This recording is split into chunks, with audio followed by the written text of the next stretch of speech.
યુવતી પર દુષ્કર્મના કેસમાં સ્વામી ધર્મ સ્વરૂપદાસના આગોતરા જામીન રદ કરવામાં આવ્યા છે। રાજકોટના ભાયવદરના ખીરસરા સ્વામિનારાયણ ગુરુકુળ સ્વામી સહિત 3 સામે દુષ્કર્મની ફરિયાદ નોંધાઈ છે। જે કેસમાં મુખ્ય આરોપી સ્વામી ધર્મ સ્વરૂપદાસ, નારાયણ સ્વરૂપદાસ સ્વામી અને સંચાલક મયુર કાસોદરિયા સામે યુવતીએ દુષ્કર્મના આરોપ લગાવ્યા।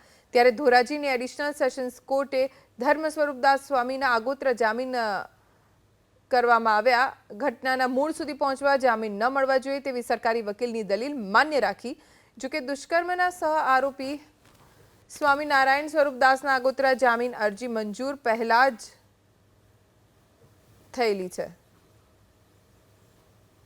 સરકાર પક્ષે રાઠોડ સાહેબ કરીને તપાસ કરી રહ્યા છે। એમણે ભોગ બનનાર અને આરોપીના જે કંઈ પણ વોટ્સએપ કોલ હતા એની વિડીયો ક્લિપ રજૂ કરી છે। આ FSLમાં પણ મોકલી છે અને સરકાર પક્ષે મારા દ્વારા દલીલ કરવામાં આવેલી હતી કે ભાઈ આમાં ભોગ બનનાર માત્ર એક વ્યક્તિ ન થાય, આરોપીના આ કૃત્યના લીધે આખો સંપ્રદાય કે જે ખરેખર પૂજનીય વંદનીય સંપ્રદાય હોય, કોઈ પણ સંપ્રદાયમાં કોઈ એક વ્યક્તિના લીધે ઘણા બધા લોકો ઉપર તેની અસર પડે।